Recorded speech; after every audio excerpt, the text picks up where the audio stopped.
Gulat na gulat ako mga amigo nang makita ko yung napakalaking pugita mga amigo. Yan mga amigo, nasa butas. Ang laki po niyan, talaga maliit lang nasa butas mga amigo. Pero sobrang laki po niyan. Tingnan niyo mga amigo. Eto po yung ginawa ko mga amigo.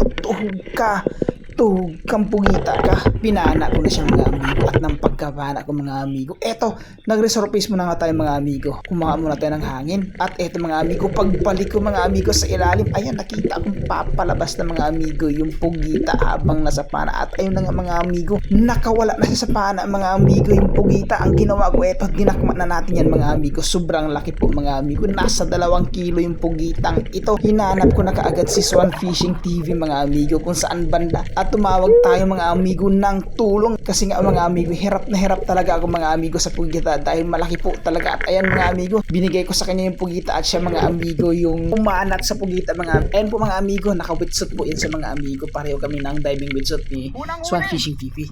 Grabe, napakalaking pugita. Pero gamit nating wetsuit na to. Ayan, gamit yung wetsuit. Halos hindi na nga ito magkasya dyan sa aking lalagyan mga amigo sa sobrang laki niya kasi nga maliit lang po yung lagayan ko. Alright mga amigo, let's dive again. Ito po mga amigo, meron po tayong nakitang papalayo na ilak po mga amigo. Buti na lang po talaga, tuhog ka, ila ka. Inabutan natin mga amigo na wala na po ako ng hangin dyan. Kaya po umahon na po tayo kaagad mga amigo para sa safety po natin. Ayan po mga amigo, pagbalik ko mga amigo, buti na lang talaga tinamaan sa tagiliran at tumagos hanggang doon sa kanyang leeg. Kaya nga po hindi talaga nakawala.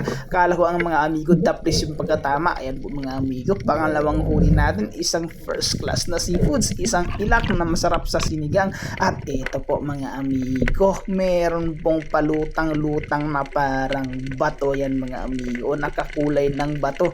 Tingnan nyo naman po mga amigo, yan po mga amigo, ang tawag sa amin ay buko-buko po mga amigo. Yan po, yan to, nag-resurface muna tayo mga amigo para po makita nyo mga amigo. Binidyohan ko po talaga ng maganda ito, ilang beses ko po siya binalikan sa ilalim po mga amigo para makita nyo po mga amigo kung ano po talaga yung itsura ng buko-buko kapag nasa ilalim po ng dagat at kapag gabi.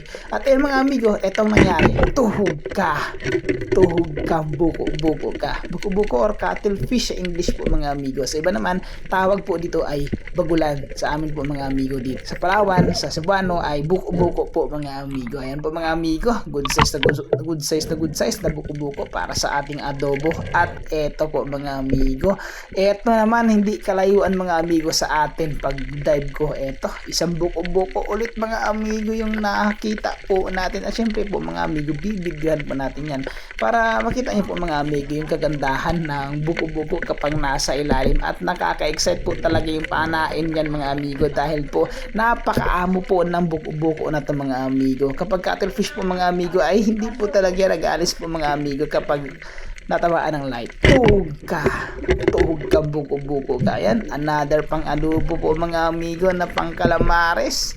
Yan po siya, isang buko-buko ulit mga amigo. Ayan, sa inyo po mga amigo, ano po yung tawag nyo sa ganitong klase ng seafood? Sa amin po kasi mga amigo ay buko-buko. Eto naman po mga amigo, meron tayong papanain na danggit. Tuhog kang damo ka. Hindi naman mga amigo, sayang yung danggit na yun. At dito po mga amigo, meron po tayong papanain na buko-buko ulit mga amigo. Grabe, may buko-buko, pangatlong buko-buko na yun mga amigo. Tuhog ka buko-buko ka. Medyo magkalaliman lang po ito mga amigo dahil tayo po ngayon talagang napaka-high tide, nasa 5 diba po ito mga amigo ang sinisiran ko. Tinawag pala ako ni Swan Fishing TV mga amigo, siya po nakakita dito mga amigo, kaya nga tuwang-tuwa siya mga amigo ng pagkahuli ko kasi nga mga amigo hindi siya makapagsisid sa ilalim ng dagat dahil po masakit yung ilong niya. At bali ako naman ang tumulong sa kanya mga amigo para mahuli po natin yung buko-buko. Ito naman mga amigo, meron tayong papanain na barakuda. Buti na lang mga amigo, matapang yung barakudang ito. Tuhog kang barakuda ka. Hindi po umalis mga amigo. Ayan, grabe yung takot ko mga amigo dahil nga yung barakuda pagkapaanag ko ay papunta sa atin. Medyo may kalakihan na rin po mga amigo yung barakudang ito mga amigo. Sa 1 kilohin na rin po. Kaya po umagwat po talaga ako ng konti sa kanya para hindi po tayo maabot ng kanyang ngipin mga amigo dahil po matalas po yung ngipin yan. Yan po yung paghawak ko ng mga amigo sa dulo ng pana. At medyo iiwas talaga tayo mga amigo dahil nga nakakasugat po yung ngipin po nito. Dahil nga po nakakasugat po talaga yung ngipin niya mga amigo. Ayan, malaking barakuda yung napana po natin mga amigo. Alright, let's dive again mga amigo. Dito naman po mga amigo, meron tayong papanaing danggit. Sa ngayon mga amigo, hindi po ito nakakawala. Tuhog kang danggit ka. Yung una po kasi mga amigo ay nakawala po mga amigo, pero ito hindi po talaga nakawala mga amigo dahil nga pagpana natin ayun, tinamaan po talaga po mga amigo.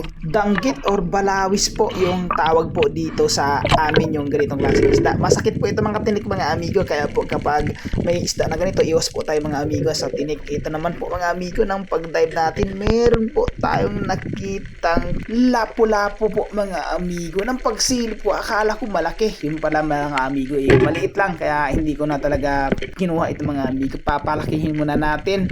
Ito po yung malaki mga amigo. Ito yung papanain natin. Ayan po mga amigo, kulay red. Yan po mga amigo, isa po itong octopus. Tuhog kang tabugok po mga amigo yung tawag namin dito sa Palawan. Yung ganitong klase ng octopus po mga amigo. Itong ganitong klase ay masarap po ito mga amigo sa ginataan po mga amigo. Ayan, the best mga amigo kapag ginataan po mga amigo dahil po malambot po yung laman po ito mga amigo. Ayan, malaking tabugok po ito mga amigo, mga nasa kalahating kilohin din ito po mga amigo. Alright, let's dive again po. Meron akong napansin dito mga amigo na nakadikit lang po mga amigo yung katawan niya. Tuhog kang ipus or triple tail rush po mga amigo yung tawag dito.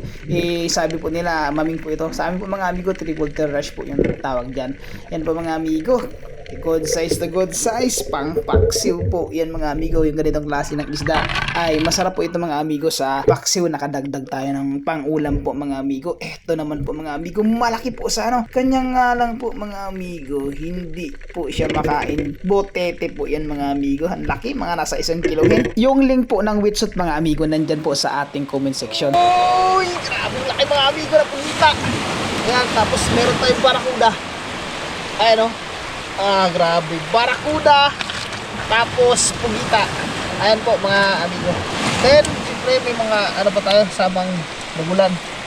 Mga little bagulan. Kasi may mga tayo. At mga amigo, sa mga naghahanap ng diving wetsuit, ito yung gamit-gamit ko. Paldo talaga mga amigo kapag meron tayong diving wetsuit kapag namamana. Lalo-lalo na kapag gabi dahil hindi tayo makakaramdam ng lamig. Maliban po dun mga amigo, anti-lamig, anti-kate-kate, anti-jellyfish, siyempre. Tapos, napakaganda nito dahil 3mm ang kapal. Yan. Kung gusto nyo makapal ng mga amigo, tulad ng mga bitong huli, lalo-lalo kapag gabi ka mamamana mga amigo kasi sobrang lamig, para may protection tayo mga amigo sa sa ating paninisid, meron tayong protection. Ito yung mga amigo yung gamit-gamit kong diving wetsuit. Kasama ko si Swan Fishing TV. Pareho kami lang diving wetsuit mga amigo. Napakaganda talagang gamitin mga amigo. Yan po. Yan mga amigo. Yan. So gusto bumili nito mga amigo, yung link, dyan po mga amigo mabili sa basket.